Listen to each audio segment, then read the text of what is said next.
Hello and welcome to our weekly gathering at Vita Spiritual Learning Center. I'm delighted to be with you today. And I'm going to get right to our theme, our 2022 theme. The entire year is Living Everyday Wonder. Wondering if you're living wonder every day. I try to anyway. And the theme for April is creativity. And the topic for today is called Dance with the Donkey.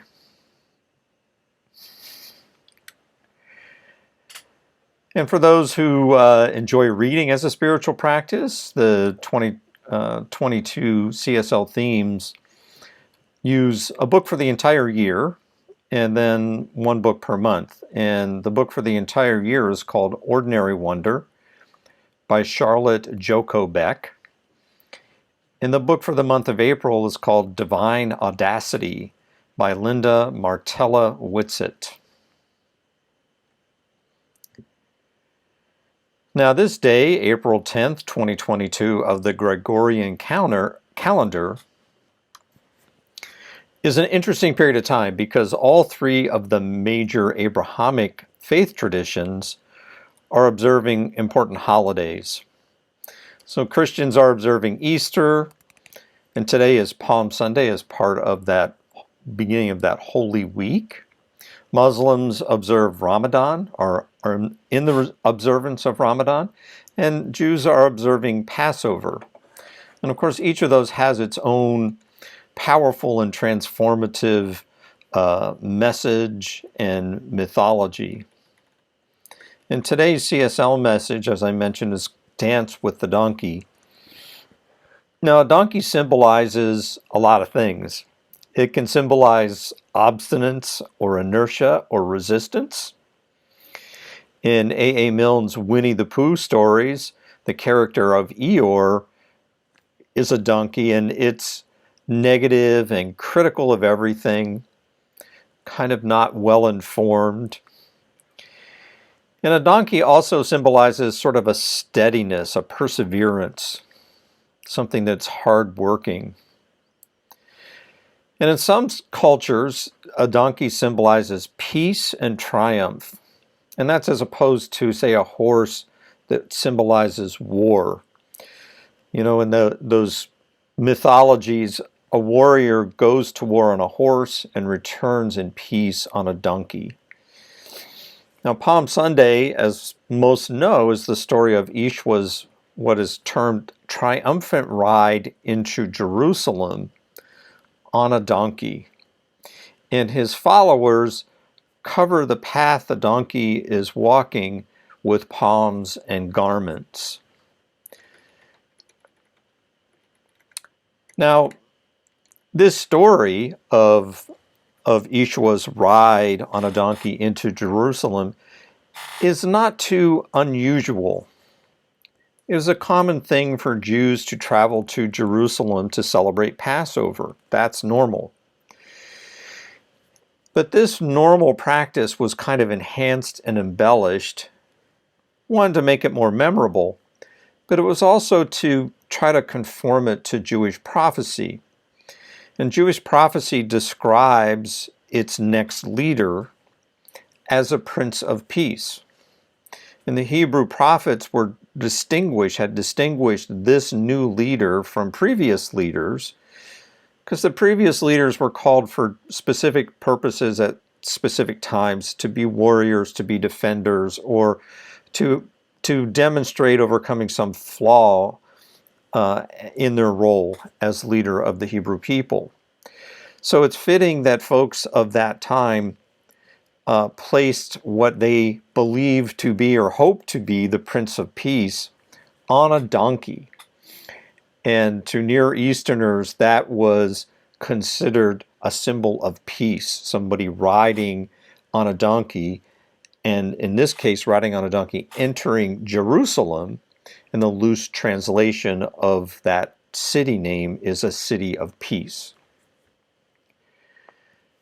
So take a moment right now to resonate with this very powerful intention that the Jewish people of that era, of that time, and then Christians that follow, that intention of a profound peace. It's clear that this community of people intended their new leader to usher in a new era of peace, of tranquility, of civility, and equality. So I believe that this community right here and right now shares that same intention, that intention of a greater peace, of tranquility, of civility, and equality. So I invite you to individually and then become aware of this collective intention for peace. Allow that intention just to fill in this moment your mind, your soul, your very body. Ernest Holmes said, "You should have a deep sense of calm and peace, an abiding faith and trust in the universe.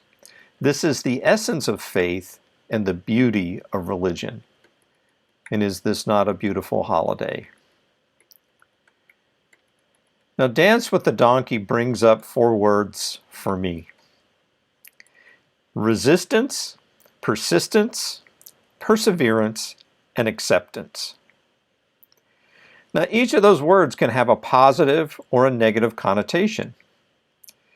You might resist something that's bad or good. You might persist or persevere in something that is destructive or maybe constructive. You may accept something that is bad or good. So I'm going to share one of a few annoying maxims with you today. And the first one is, what you resist persists. Now, for us in the science of mind, this is pretty easy, right? If I'm resisting something, it's taking up a lot of space in my thinking, right? And that thinking creates my reality. Therefore, the object of my resistance becomes my predominant perception. And resistance, as I said, could be positive or negative. I could be resisting something not so constructive, meaning I might be resisting eating some unhealthy food, or I could be resisting something good, like eating something that's healthy. At the same time, resistance can have a positive or negative connotation. And the same is true for persistence and perseverance and acceptance. So it's this moment to be mindful of the power of your word and the context in which you use those words. And so, to paraphrase from the Huna tradition, where thoughts go, energy flows and results show. So in the science of mind, you have to be mindful and vigilant around your intentions, because those intentions set in motion certain energies, right? And those intentions can also stop up certain energies. They can cause one flow and interrupt another flow. And then from that flow of energy are manifestations and demonstrations, which I always encourage us to qualify with this or something better. And so to dance with the donkey is to confront your resistance to something. To dance with the donkey means you're making peace with that resistance, that you're accepting something about your life that's being called to change for the better, and that you are persevering through and to that change. Now, these are all sort of aspects, facets of healing, of growing in consciousness. So in growing in consciousness, you're revealing more of the truth of who you are at your essence. And at your essence, you are pure spirit. Now, I often remind us that the reason that I'm here, the reason that you're here, the reason that we are gathering here is to feel better. It's to heal. It is to grow in consciousness, to expand the good in life. And change is part of healing and growing. And maybe you're like me, you might have some resistance to change, right? Everyone develops habits and patterns and beliefs. These are all just ways that our this earth plane expression, this earth plane phase of our soul's journey, kind of shorthands and shortcuts the complexities of life. And so for all those times you're not consciously directing your life, meaning you're not consciously directing your thought, those beliefs and those habits and those patterns, those drive your life. So it's really good news if your life's going really well. It's also good news if your life's not going so well, because you can bring those habits, those patterns and beliefs to conscious awareness. And once you're conscious of them, you can examine them, you can look at them. And once you look at them, you can say, all right, well, I bless and release these things that no longer serve. I'm going to adjust or modify some of these patterns or habits or beliefs so that it can serve me better. And I'm really going to reinforce those habits and those patterns and beliefs that are serving me well. So being open to change along those lines of growth and consciousness, you have to open to overcoming an inertia, because those patterns, those habits, those beliefs, they are kind of a stuckness, right? There's an inertia in those habits and patterns and beliefs. So in order to change, you have to open for some force for good to move what is a mind at rest, meaning it's just sort of stuck in automatic mode. It needs to move that mind at rest into motion. It needs to bring those things that are not processed as conscious thought into conscious thought. And so to paraphrase Ernest Holmes, he says, there's a force for good in the universe that you can use, and it can use you. So you're already imbued with and surrounded by this force for good. You utilize this force for good. You transform by the renewing of your mind. At least this is the tenet of the science of mind. And as you utilize this force for good, you become that bigger conduit through which that force for good uses you for your highest and greatest good, and for the highest and greatest good for all beings everywhere. So it's not just you, it's you and all of creation that get to grow and expand in love and life. Now you grow your consciousness to improve your life. That's easy, right? And spiritual practices are a factor, right? Spiritual practices prepare your consciousness for any opportunity to grow in consciousness. And at the same time, spiritual practices directly grow your consciousness.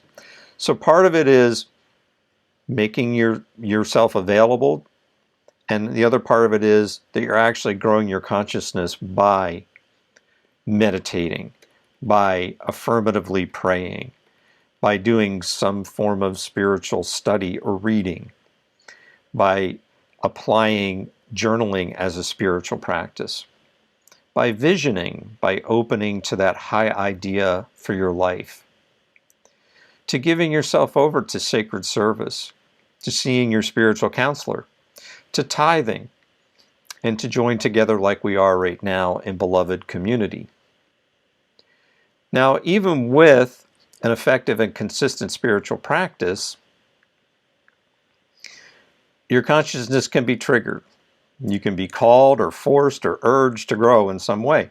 Now, this usually comes about when something unexpected or something challenging comes up. You know, it could be a sudden change in your job or a relationship, or you might have to move, or there could be a pandemic or a war, and all these things sort of snap you out of these patterns and habits and bring to your conscious awareness these beliefs that drive your life. Now, Ben Franklin said nothing is certain except death and taxes, and I add to that, and change. It's perhaps a challenging point of view to come around to, but what I have come around to is that in some way, change is always for the better. It's for the greater good. It might be for my greater good. And even though at times that greater good, whether it's mine or the collective, might be beyond my frame of comprehension. So I'll share with you another annoying maxim. It goes something like this from A Course in Miracles. Once you accept some fundamental growth in consciousness, everything unlike that growth in consciousness appears in your life. For example, once you accept this great love in your life, all things unlike that great love appear in your life. Now, I can recall way back when, in a former recent lifetime, I was first getting into spirituality and metaphysics. I was studying A Course in Miracles, and I can remember attending a Marianne Williamson meeting, and in that meeting, I just was overcome with this great feeling of peace and joy. I really got this strong inward sensation. And I sort of made a silent declaration to myself that I wanted more of that. I wanted more of that peace and joy. And it was sort of like this covenant that I was making at that time. Now, the next thing is my life's kind of a mess. It's filled with chaos and stress. I'm frantic. I'm out of control, not in a good way. I was overcommitted in work. My relationships were stressed and strained. My life was in no way peaceful nor joyful. And being new to spirituality, I thought, this is messed up. I finally had this really genuine kind of numinous experience that something greater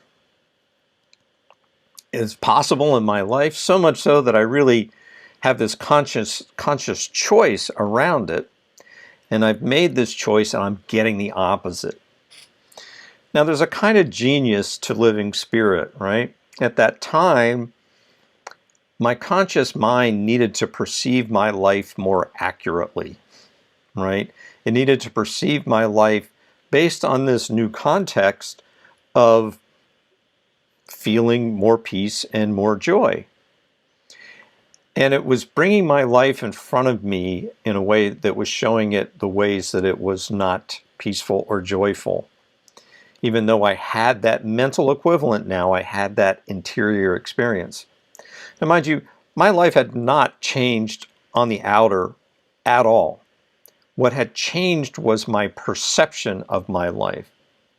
Once I felt that divine within, I could now perceive ways my life was not peaceful and joyful. And so being new to consciousness at that time, that stark awareness of the contrast between what I desired, what I felt inwardly, and how my life was different, was not out picturing in that way. I needed to have that learning experience. And thankfully, not all healing and growth happens that way, right?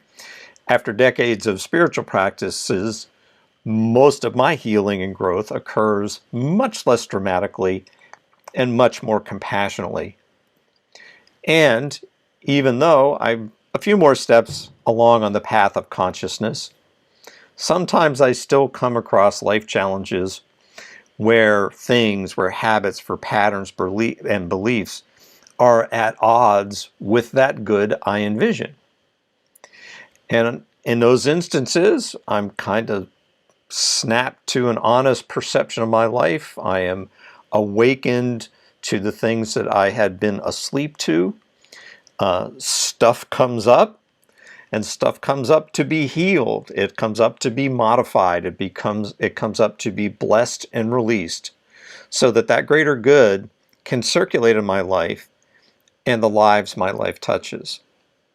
So change, be it taking away or adding, whether incremental or monumental, whether evolutionary or revolutionary, is merely a realigning, a rearranging, a reorganizing.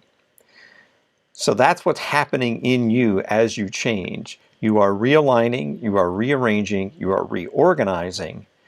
And what you're reorganizing is that which you already are. You're reorganizing to more fully live spirit.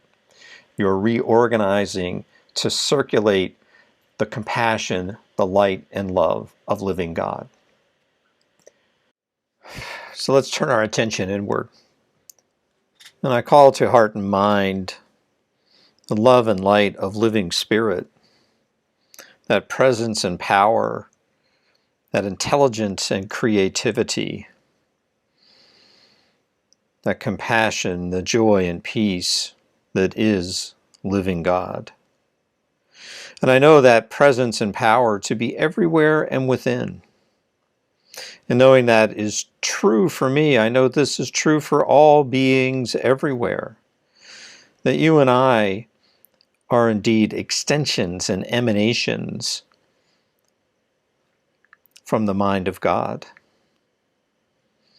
And therefore, you and I are imbued with that intelligence, that creativity, that joy, that peace. Indeed, we are empowered as God is empowering. So I speak my word knowing that that change that comes about right now and right now is always a change of greater consciousness. I speak my word knowing that change is guided and guarded and supported by living spirit. So no matter what the appearance of that challenge might be, through that challenge is a greater good, is a greater God, is a greater you, a greater me. That each of us aligns and attunes to this organizing principle, which is a living God, a living spirit, a universal intelligence. And that universal intelligence is always reorganizing for an ever greater expression and experience of all the good that God is, of love, of peace, of joy, of compassion. And I just know this to be the case, and I live this to be the case. So blessing the world as I am blessed, as you bless the world as you are blessed, I give great thanks for this answered prayer, for this communion in spirit. And I release my word into the law of mind in action, knowing it is in action right now, that my thoughts and my words are responding in spirit, that greater good, that change for the better, that's happening right here and right now. It's happening for you, and it's happening for me. It's happening for us right here and right now. And I just let it happen, and now it is. Well, thank you so much. Have a wonderful week. We'll see you next time.